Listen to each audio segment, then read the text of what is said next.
창세기 5장 1절부터 5절 말씀입니다. 이것은 아담의 계보를 적은 책이니라. 하나님이 사람을 창조하실 때 하나님의 모양으로 지으시되 남자와 여자를 창조하셨고 그들이 창조되던 날에 하나님이 그들에게 복을 주시고 그들의 이름을 사람이라 일컬으셨더라. 아담은 130세에 자기의 모양 곧 자기의 형상과 같은 아들을 낳아 이름을 셋이라 하였고 아담은 셋을 낳은 후에 800년을 지내며 자녀들을 낳았으며 그는 930세를 살고 죽었더라.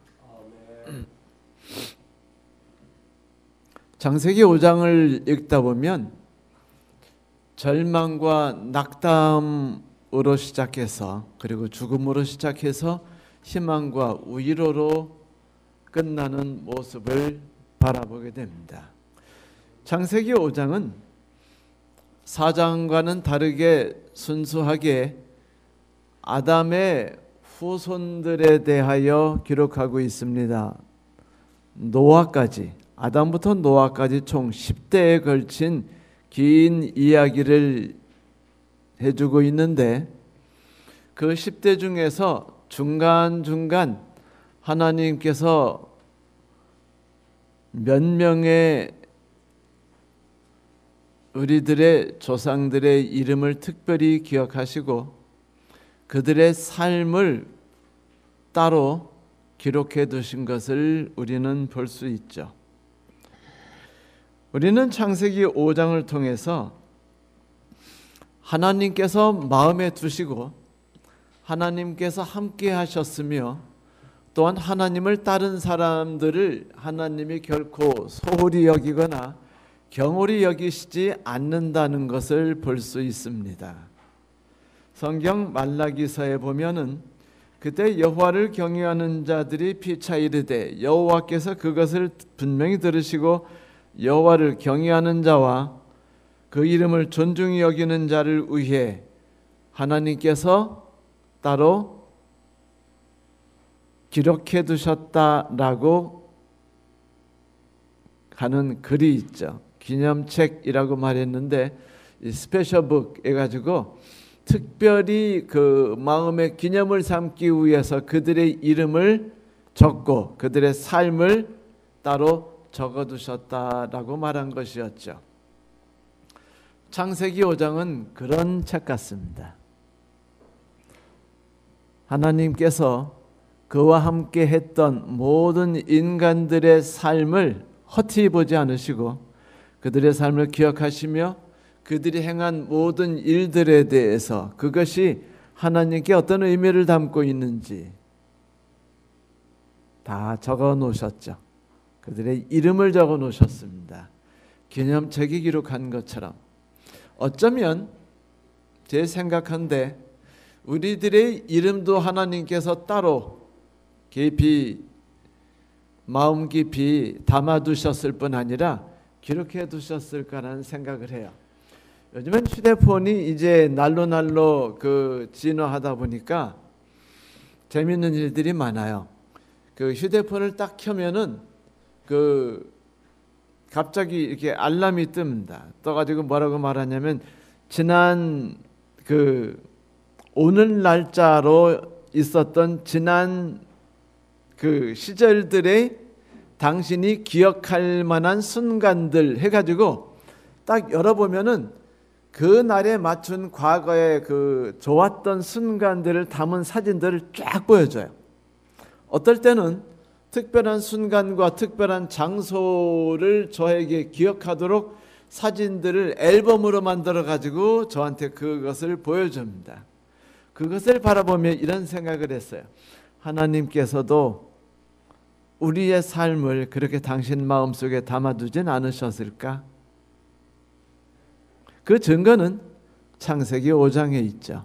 전 그래서 창세기 5장을 읽을 때면 마음이 따뜻해지고 행복해지며 가슴이 그 뛰는 것을 느낄 수 있습니다. 창세기 5장은 우리에게 많은 가르침을 줘요. 그 10대라고 말을 했죠. 여러분 부자 몇 대 간다고요? 3대. 4대. 네, 4대랍니다. 전 자신 없어요. 그런데 그 아담으로부터 그의 자녀들 중에 신앙을 굳건히 유지하면서 하나님을 만난 경험과 그 의미와 가치를 자신의 삶에서 발현시켰을 뿐 아니라 후대에 넘겨준 사람들이 몇 대나 됐을까요? 40, 50대가 넘도록 그것이 계승됐어요. 그런데 특별히 창세기 5장에는 그 중에 10대를 잘라서 그들이 하나님께 어떤 의미가 있는지를 이야기해 주었죠. 우리는 그래서 시간을 따로 들여서 그 족보를 읽어볼 필요가 있습니다. 그것은 가치가 있는 것이죠. 먼저 창세기 5장 1절과 2절에서는 족보를 말하기 전에 하나님께서 인간들을 어떤 의도와 어떤 뜻으로 창조해 주셨는지를 이야기를 먼저 시작합니다. 그것은 그분이 꿈꾸고 있는 인간들이 그 대를 이어가며 살아가는 삶들이 어떤 모습이기를 기대하시는 것을 보여주고 있는 것이죠. 첫째, 하나님께서는 남자와 여자를 만드시되 라고 말했습니다. 그분의 모양과 형상대로인데 창세기 5장에는 모양이라고만 나오죠. 그것은 창세기 1장과 2장에 이미 모양과 형상에 대해서 이야기하고 있기 때문이죠. 자, 형상과 모양이라는 것은 하나는 그 전체적인 면을 아우릅니다. 그분이 갖고 있는 생각, 품은 뜻, 좋아하는 것들, 그리고 가지고 있는 꿈들, 그 모든 것들을 일컬어서 형상이라고 말한다면, 모양이라고 말하는 것은 그것이 유전적으로 흘러갔을 때 그 어떤 윤곽과 구체적인 형태를 띠는가를 이야기하고 있어요. 그래서 하나님께서는 당신이 갖고 있는 생각들이 사람들의 마음에 품어지기를 바라셨고, 그분이 꿈꾸고 있는 세상, 생각들, 가치, 그리고 함께 사는 그 아름다움의 그 풍미들, 이런 것들이 어떤 것인지를 그분이 담아두신 것처럼 그분의 후손들이 그것을 담기를 소망하셨어요. 이것이 형상과 모양이었습니다. 그런데 하나님이 그들을 만드시고라고 말할 때 일반적인 창조라는 말을 쓰지 않고 정성과 마음을 쏟아서 만든다는 단어를 사용하셔요. 그것은 하나님이 인간을 만드시는 데 있어서 그냥 대충 살다 보니까 낫지라든지, 지가 태어날 자기 숟가락은 자기가 갖고 태어나는 법이야 라든지, 이런 식으로 그냥 알아서 태어났고 알아서 자라나는 것처럼 행동하지 않으셨다는 것입니다. 그분의 관심과 그분의 열의가 거기 담겨 있어요. 이런 이야기를 먼저 해주신 다음에 비로소 3절로 넘어가죠. 아담 이야기입니다. 아담이요 130세에 셋을 낳았습니다. 셋은 뭐라고 말씀드렸죠? 새로운 시작이다. 하나님이 그분의 뜻을 드디어 사람의 마음에 두셨고, 아담이 드디어 이제 하나님의 뜻을 자기의 마음에 두고 절망 가운데서 새로이 꽃을 피우기 시작했다라는 뜻입니다. 아담은 인간이 겪을 수 있는 최악의 경험을 했죠. 아들이 살해당했고, 또한 아들은 그 살해당한 아들을 죽였으며, 그리고 자기의 딸 하나까지 데리고 가고 도망을 가서 밖에서 유리한다는 이야기를 듣습니다.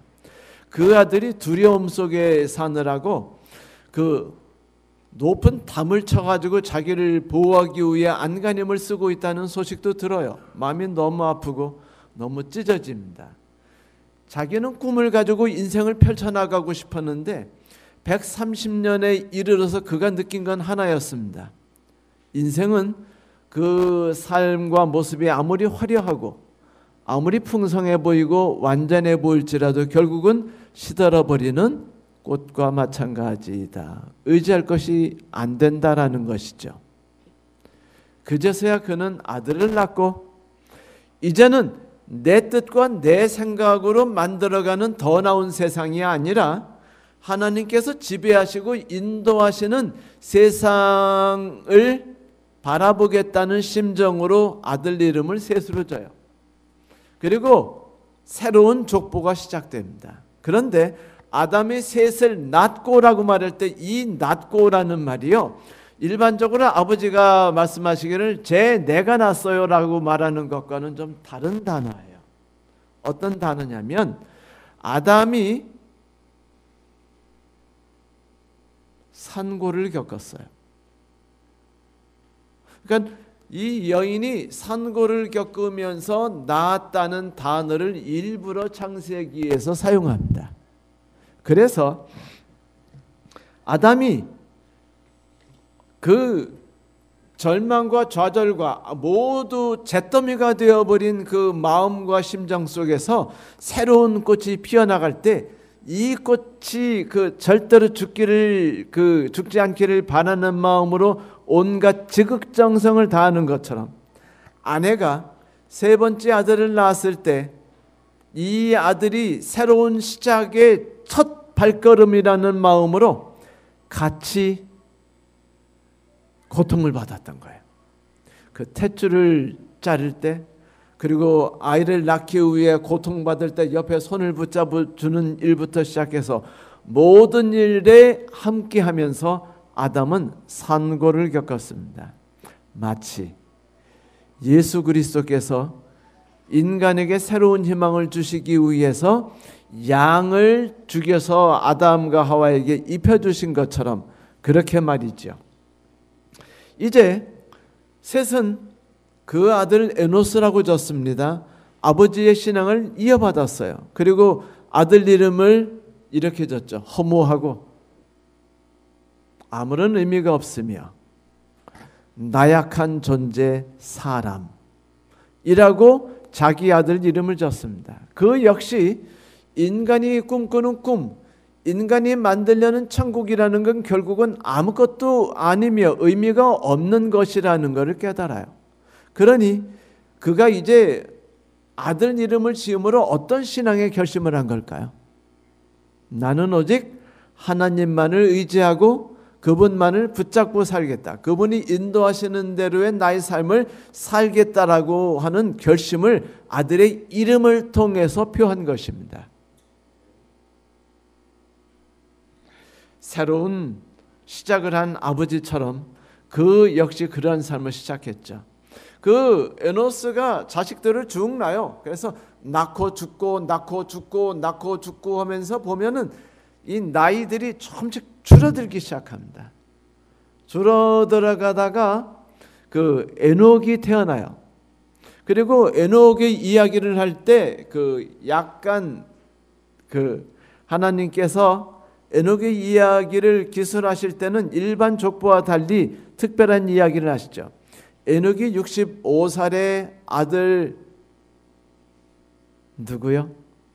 무드셀라를 낳고 이후 300년 동안 하나님과 동행하더라. 어느 날 하나님이 그를 데려가셨다라는 이야기를 하죠. 우리가 에녹하면 생각나는 것은 그분이 지구상에서 하늘로 죽지 않고 올라간 두 분 중에 한 분이라는 거죠. 한 분은 모든 시련과 좌절과 전망과 눈물을 겪으면서 하나님께 대들기까지 하면서 나의 삶이 아무런 의미가 없었습니다라고 부르짖었던 엘리야. 그러자 하나님이 그에게 말씀하셨죠. 일은 네가 하는 것이 아니고 내가 하는 건데 왜 너는 네 힘으로 일을 하다가 그렇게 고통에 빠지니? 라고 말씀하셨죠. 그 엘리야 고통 속에서 절망 속에서 살았던 엘리야가 성천에서 하늘에 갔습니다. 그리고 에녹이었어요. 에녹은 하늘에 올라간 사람으로 유명하죠. 에녹에 대한 이야기는요, 어디를 가든지 있어요. 한 꼬마아이가 그 주일학교 다녀오자마자 아빠에게 말했습니다. 아빠 어떻게 그 에녹 할아버지가 하나님과 동행했는지 알아? 응, 그래, 어떻게 했는데? 어느 날 하나님이 에녹에게 말씀하셨어. 에녹아, 우리 산책 나갈까? 그러자 네 라고 대답한 에녹이 집 밖으로 나갔지. 둘이 산책을 나가서 길을 걷고 왔는데 너무너무 재밌고 행복했어. 하나님께서 다음 날도 오시니까 에녹이 나가서 기다렸어요. 아빠. 그렇게 며칠을 가다가 어느 날 하나님이 에녹에게 말씀하셨대요. 에녹아, 요번에 우리가 갈 길은 좀 긴 길인데 오늘 좀 시간 좀 많이 내다오. 네, 그러고는 에녹과 하나님이 같이 길을 가시는데 너무 먼 길을 가가지고 저녁 때가 됐어요. 에녹이 하나님께 말했답니다. 하나님, 길이 너무 멀리 돌아갔네요. 이제 제가 얼른 집으로 돌아갈 것 같아요. 그러자 하나님께서 뭐라고 말씀하셨는지 아세요? 그래, 뭐라고 하셨는데, 에녹아, 지금 밤이 늦었는데 네가 집으로 가긴 너무 멀지 않니? 우리 집이 가까우니까 우리 집으로 가자. 그렇게 해서 하나님께서 에녹을 데려가셨대요, 아빠라고 말했답니다. 어린아이 시각에서. 그런데 여러분, 에녹이 동행했다라는 말은 우리가 잘 알다시피 워크입니다. 걸었다. 이 워크라는 단어는 그 자음이 LK로 구성되어 있죠. 이 LK는 히브리어에서도 똑같습니다. 할라카라고 그래가지고 LK, 자음 AK로 구성되어 있습니다. 그것은 목자가 지팡이를 들고 손에 들고서 양을 돌보고 이끌면서 걸어가는 모습을 표현한 것이었어요. 그러니까 히브리 사람들에게 걷는다라는 것은 무엇이었어요? 아, 오늘도 만보를 걸었어. 아, 많이 건강해졌겠네. 아, 너무 피곤해. 이런 것이 아니라 내가 사랑하는 아이들을 내가 돌보면서 비록 내가 고생스럽고 힘들었지만 내가 길을 걸었지라고 말한 것이었고, 양에게는 나를 돌보시는 목자와 함께 내가 그가 인도한 대로 길을 갔는데, 와, 나 대단했어. 사망의 음침한 골짜기가 막 사정없이 나를 덮치는데 우리 목자님이 막 곰하고 싸우고 사자하고 싸우고 막 돌부르기 막 거치면서 독초를 뽑고 얼마나 고생하시는 거 내가 봤는 줄 알아? 눈물이 나더라. 이렇게 말하는 것을 걷는다라고 표현했던 것이에요. 그러니까 에녹이 하나님과 함께 걸었다라는 것은 바로 이런 것이었죠. 그래서 성경에서는 걷는다라는 단어를 어떤 단어로 같이 묶었다고요? 믿음 생활을 하다, 신앙 생활을 한다는 단어와 걷는다는 단어를 같이 사용했다는 겁니다. 믿음 안에서 행하라, 하나님 안에서 걸었다, 혹은 하나님과 동행했다라는 얘기가 나오면 그것은 다 걸었다는 게 아니고 함께하는 삶을 살았다는 겁니다. 누구와 누가? 목자와 양이. 이것은 구약시대에만 의도한 것이 아니라 신약시대에도 계속해서 이 단어는 같은 의미로 사용되어집니다.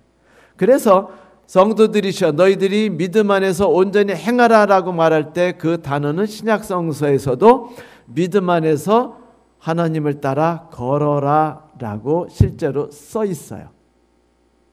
이제 우리는 그 의미가 무엇인지를 생각해야겠죠. 에녹은 하나님과 함께 살았습니다. 하나님과 함께 걸었어요.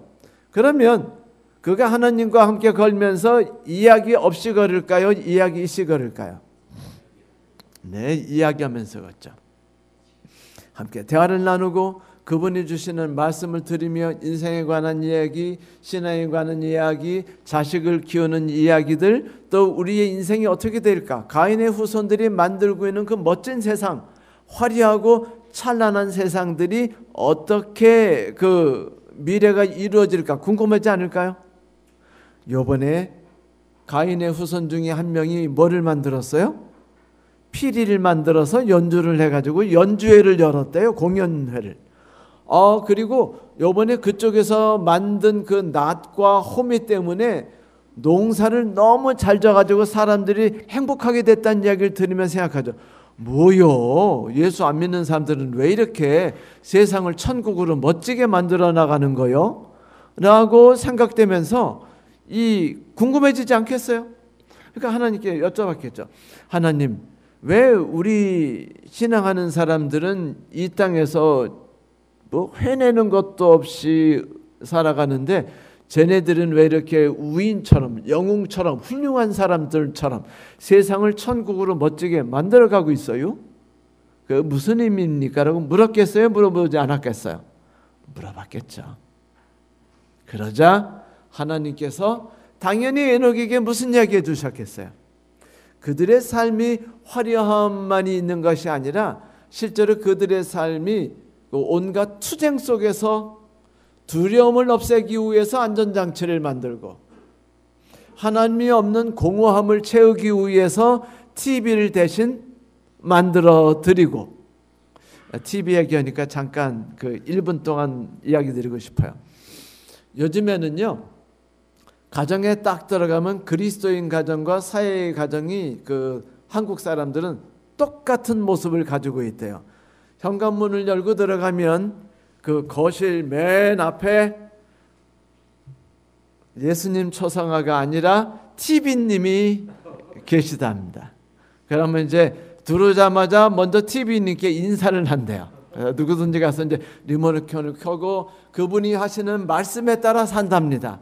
뭐를 먹으라 그러면 뭐를 먹고, 뭐를 입으라 그러면 뭐를 입고, 뭐를 하라 그러면 뭐를 하고 하면서 그분을 섬기고 그분의 말씀을 들으면서 예배의 삶을 살아간대요. 그런데 그분과 헤어지는 게 싫어가지고 24시 동해물과 백두산을 넘어서 새벽이 되실 때까지 그분 졸릴 때까지 그분과 함께 하다가 아침에 일어나면 동이 터서 일어나자마자 다시 그분께 인사를 드리기 위해서 TV를 켠대요. 이렇게 하루가 시작된답니다. 마음에 위로가 있어요. 받아야 됩니다. 외로워요. 슬퍼요. 어렵습니다. 고통스러워요. 지칩니다. 그 모든 삶을 해결해 줄 수 있는 모든 것들은요, 여러분 고마워하세요. 세상 사람들이 만들어 주셨습니다. 가인의 후손님들께서 다 만들어 주셨어요. 그러므로 절대로 그분들 욕하지 마세요. 우리들이 전철 타고 자전거 타고 하는 모든 것들 지금 사진이 쫙 널려서 다음 목사님 오시면 그 교우님들의 이쁜 모습과 특징들을 보시게 될 건데, 그거 교인들이 만드신 게 아니라 사회에 계신 하나님 없이 살아가는 분들께서 만들어 주신 거예요. 자, 그러니 궁금하지 않아요? 그들의 미래가 어떨까요? 미래는 간단하죠. 프랑스에 유명한 화가가 있었습니다. 초상화 화가였는데 이 화가가 그림 한 점을 그린 것 때문에 프랑스에서 쫓겨나가지고 영국으로 갔어요. 영국에서도 어려운 삶을 처음에 살자 이 사람이 2년 동안 각고의 노력을 통해서 하루에 30분씩 동일한 시간에 햇빛이 동일하게 비칠 때 아이들 초상을 그려서 대박 해가지고 이제 세계적인 화가가 됐습니다. 그런데 이 사람이 왜 프랑스에 쫓겨난 줄 아세요? 프랑스는 화려하고 아름다워요. 우아합니다. 명랑합니다. 프랑스 사람들은 만나면 누구든지 간에 집 밖에서 살면서 하루 종일 사람들과 대화를 나눠요. 마치 우리 한국의 어머님들이 만나기만 하면 밤 12시가 아니라 새벽 3시까지 이야기를 하실 수 있는 것처럼. 프랑스 사람 다 그래요. 걔네들은 행복하게 이야기 나누고 사회적 삶을 즐길 뿐 아니라 모든 미술, 모든 음악, 모든 예술, 모든 옷, 모든 아름다움, 모든 화려한 가치를 다 만들어냈습니다. 그런데 이 화가가 그린 그림에는요, 한 가지가 더 들어있었어요. 그건 뭐냐면 프랑스 사람들의 화려함의 뒤는 추악함과 음란함과 불륜과 그리고 삶의 고통들이 담겨 있다라는 것을 초상화에 실은 거예요. 그것 때문에 프랑스 사람들이 수치가 드러났고 분노했고 그 사람을 추방시켜버리든 내쫓아버렸어요. 이름은 말하지 않아도 되겠죠. 자, 이런 삶의 모습을 에녹이 보게 됩니다. 그는 고통스러워요. 이 끝이 홍수를 통해서 하나님이 고통당하는 땅, 고통당하시는 하나님, 고통당하시는 인간들의 삶을 위로하시며 그들에게 쉼을 주시려고 거대한 일을 벌이려 하신다는 사실을 듣게 돼요. 우리가 알다시피 성경 유다서에도 에녹이 미래의 그 종말에 대한 이야기를 기록하는 것을 우리가 볼 수 있죠. 에녹은 충격을 받았을 거예요. 그래서 그는요, 후손들에게 경계하기를 소망합니다.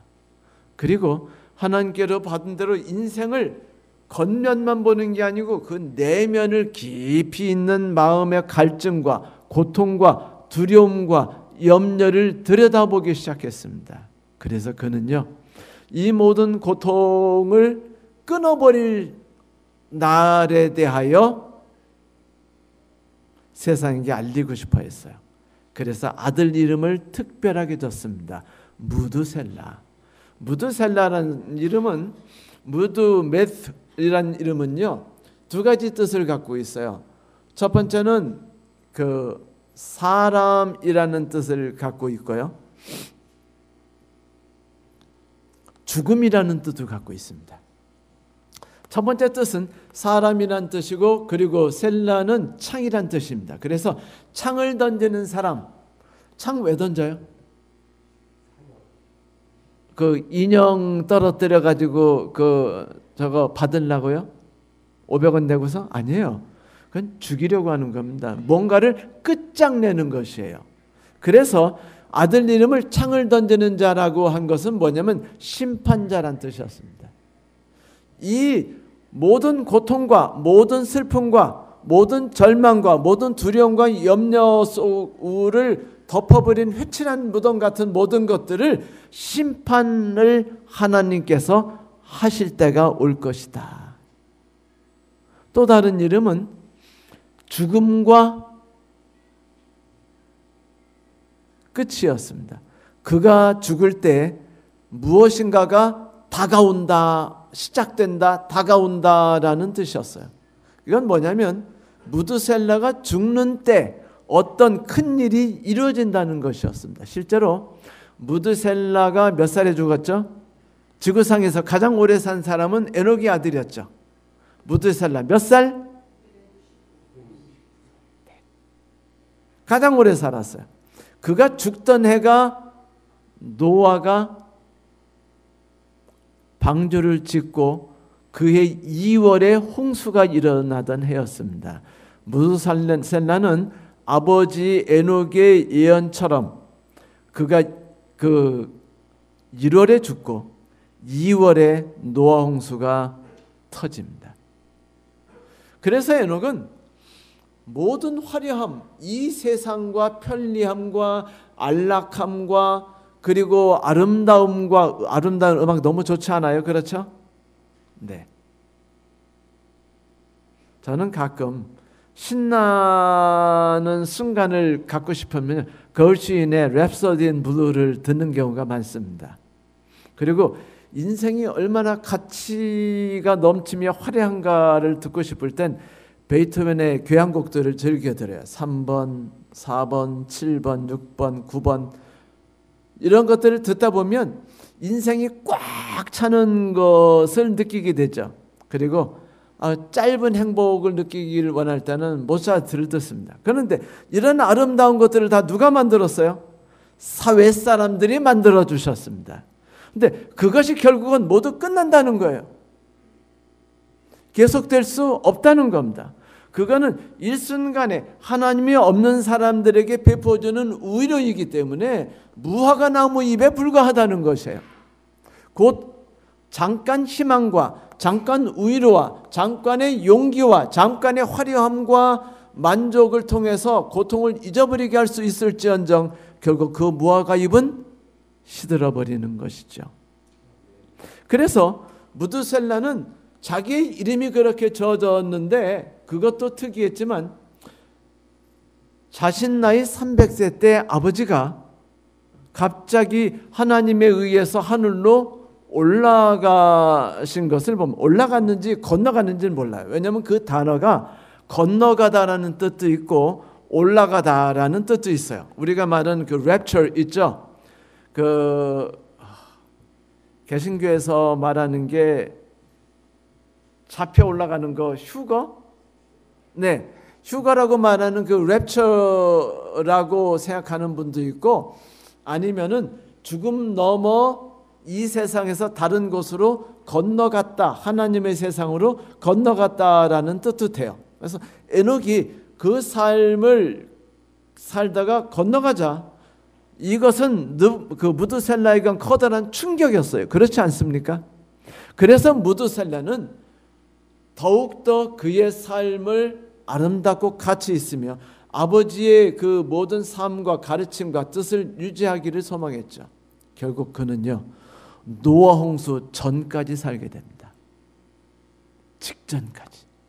그래서 후손들에게 계속해서 하나님의 위대하심과 사랑, 세상의 화려하고 풍성함과 충만함의 모든 것들은 결국은 하나님이 없는 자들에게는 쓸모 있을지 모르지만 우리들은 진정한 기쁨과 진정한 풍족을 오직 하나님에게서만 얻을 수 있다는 것을 배우게 되죠.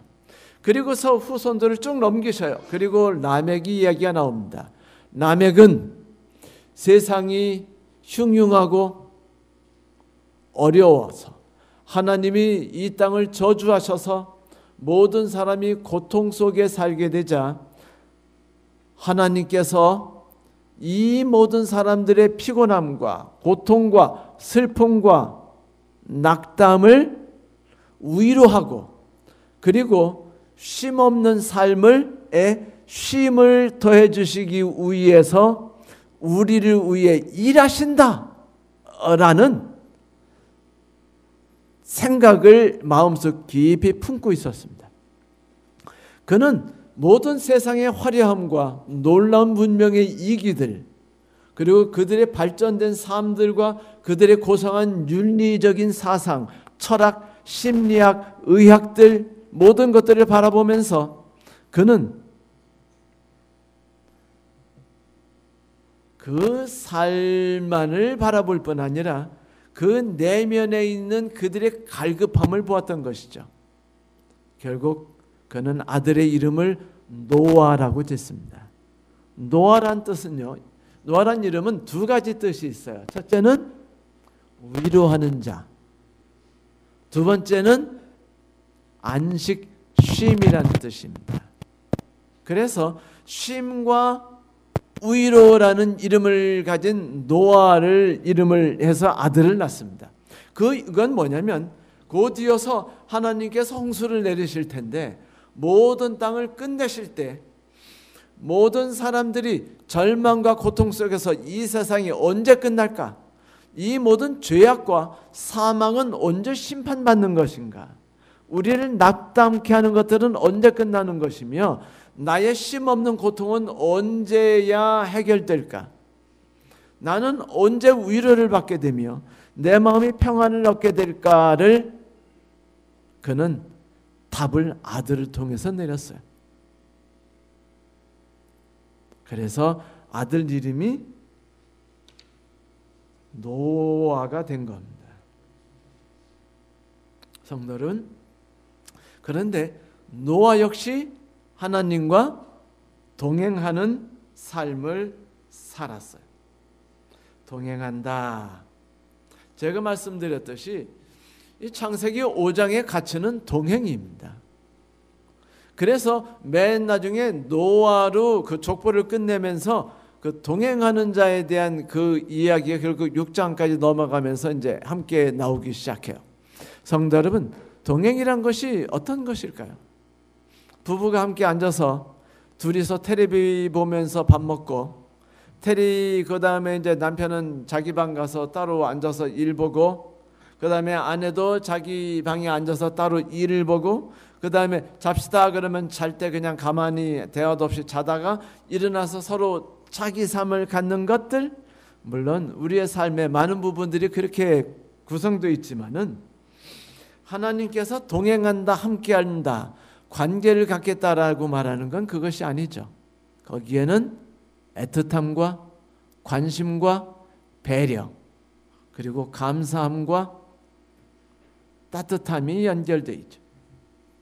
평범한 사람들의 이웃의 그 따뜻한 이야기를 담은 이철환 씨가 연탄길이라는 책을 썼는데 거기에 재미난 그 글을 실었어요. 그러면 그 제목은 아름다운 동반자였습니다. 어느 날 결혼식장에서 있었던 일입니다.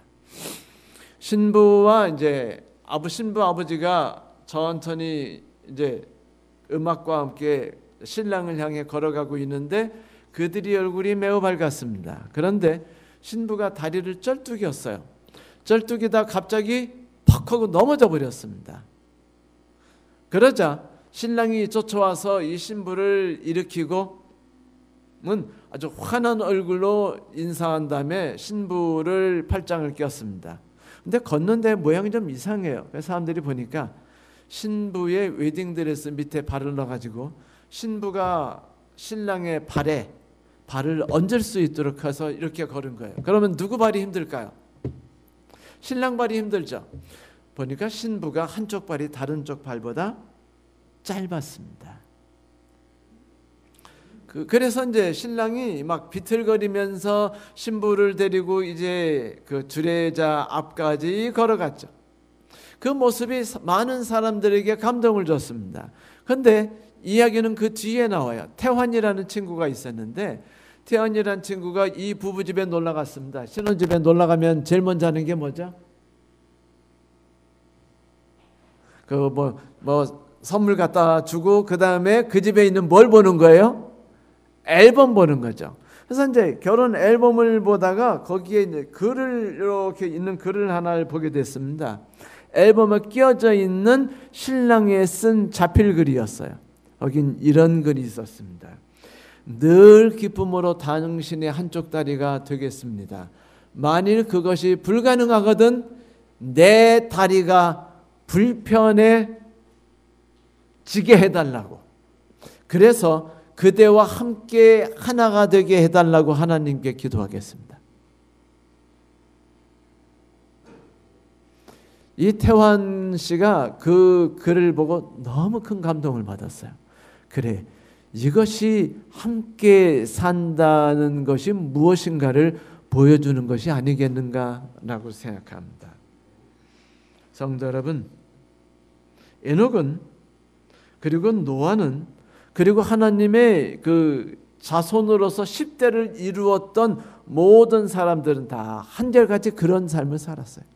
그러나 그들이 신앙생활만 한 것은 아니었어요. 왜냐하면 에녹은 무드셀라만 난 다음에 하나님과 섬기면서 세상을 잃어버렸을까요? 매일 부흥회 가고 기도에 참석하고 목사님이 말씀하시니까 또 아침부터 나와가지고 그 방문 다니면서 저녁 때 집에 가고 그래서 집안일은 내팽개치고 그렇게 살았을까요? 바라는데 성도 여러분, 하늘나라 가는 일은요 교회 생활 열심히 해서 이루어지는 것은 아니죠. 그것도 도움이 될 수는 있고 그거로 인해서 마음의 위로는 받을 수 있을지언정 그가 가정사를 내팽개친다면 절대로 그 일은 이루어지지 않겠죠. 에녹은요 평범한 모든 삶을 다 살았어요. 그래서 거기에 자식도 낳고라는 이야기가 있어요. 자식을 낳기 위해 열심히 애썼다는 것이죠. 평범한 일상생활을 살았다는 것이며 에녹이 아버지를 따라 신앙대를 이었다는 것이에요. 여러분, 자식이 아버지를 따라 신앙대를 잇는 게 쉽던가요? 힘든가요? 되게 힘들어요. 엄청 힘듭니다. 정말 불가능할 정도로 힘들어요. 그런데 무드셀라는 아버지의 신앙을 이어받았습니다. 그 나이 300세 아버지를 잃고 죽을 때까지 나머지 669세가 되도록 그는요 신앙 안에서 살 수 있었어요. 왜? 그것은 아버지가 매일의 삶 속에서 그들에게 있어서 자상한 아버지였으며 그들의 삶에 함께 했다는 것을 알 수 있죠. 아버지로서 말과 행실이 올바랐다는 걸 말하는 것이죠. 하루는 아들이 아버지에게 물었습니다. 아빠, 전쟁이 뭐야? 그러니까 아빠가 말했습니다. 2차 전쟁 시작을 이야기했죠. 그래서 이제 거기에 대한 역사적 사실을 아들에게 이야기했습니다. 그러자 아내가 말하기를, 아내는 그 딴 나라 편이었거든요. 그래서 반대적인 이야기를 했어요. 한 사람이 다른 나라 그 왕자를 죽였기 때문이지라고 아빠가 말하자, 아니지, 그게 아니고 그 나라에서 그 다른 쪽 나라를 핍박했기 때문이지. 그러니까 부부가 서로 옥신각신하다가 싸우다가 아내가 성질이나 저쪽으로 확 깔고면서 그 들어가 버리니까 남편도 씩씩거리더니 그 문을 쾅 닫아버렸어요. 아내가 들어간 방을. 그러니까 아들이 뭐랬냐면, 아빠, 전쟁이 뭔지 말해주지 않아도 되겠어. 내가 다 봤어. 전쟁 같은 큰 것이 불행입니까? 그렇지 않죠. 에녹이 매사의 삶 속에서 하나님을 섬긴다는 것, 목자에 따라서 동행하는 양이 된다는 것이 그의 삶 속에서 드러났기 때문이죠. 어떤 신부가 이렇게 저는 그분의 이야기에 동의하지는 않는데 이렇게 말했어요. 사람은 하나님을 섬기는 것과 이웃을 섬기는 두 계명을 갖고 있다. 그런데 만약 두 계명 중에 하나가 부딪힌다면 성경은 말하기를 두 번째 계명을 택하라고 한다. 이웃을 내 몸과 같이 사랑하라. 뭐 그렇게까지 말한 이유가 뭘까요? 사랑과 사랑관계가 너무 중요하다는 거예요. 저는 옛날에 한번 이야기했지만은 그 어릴 때 상처를 좀 갖고 있었어요. 왜냐하면 저희 어머니께서 교회 생활은 너무 열중이셨고 교회에다가 헌금한 게 몇 억이었는데 가정에게는 돈만이 아니라 마음도 쓰지 않으셨어요. 그래서 우리 가족은 너무 다 상처를 입었기 때문에 엄마 같은 삶을 살기를 원치 않았고 그런 신앙을 살기를 원치 않았죠. 어쩌면 그것이 저로 하여금 목사가 되게 했는지도 모릅니다. 여러분, 에녹이 자식에게 어떤 삶을 살았는지 상상이 가십니까? 그 무두셀라는 또한 어떤 삶을 자식에게 전했는지 상상이 가십니까? 결국 노아가 세상을 위로하는 사람과 세상에 편안을 주시는 사람뿐으로서가 아니라 세상에 위로와 세상에 쉼을 주시는 하나님이 역사하실 수 있도록 자신을 도구로 내어드릴 수 있었던 것은 그들이 먼저 하나님 안에서 그분과 동행하는 아름다운 삶을 살았기 때문이었으며 허망한 세상에 너무 빠지지도 않고 부러워하지도 않으면서 그들의 현실을 직시할 뿐 아니라 내 삶은 오로지 하나님을 의지하고 세상은 아침에 꽃을 폈다가 저녁에 시들어버리는 풀과 같다라는 생각을 갖고 살았기 때문이가 아닌가 싶습니다. 족보. 네, 성도 여러분, 처음에 제가 이렇게 말씀드렸죠. 하나님께서 당신의 모양대로 인간을 만드시고 온 정성과 힘을 다해서 만드시고 똑같이 아담은 산고를 겪으면서 자식을 낳았습니다. 그것이 신앙이죠. 내 후대가 나를 따라서 신앙의 대를 잇도록 하기 위해서 하나님께서 아담을 낳을 때 쏟았던 정성처럼, 그리고 아담이 셋을 낳기 위해 쏟았던 그 정성과 모든 삶처럼 우리의 삶이 그렇게 아들에게 전달되었으면 합니다.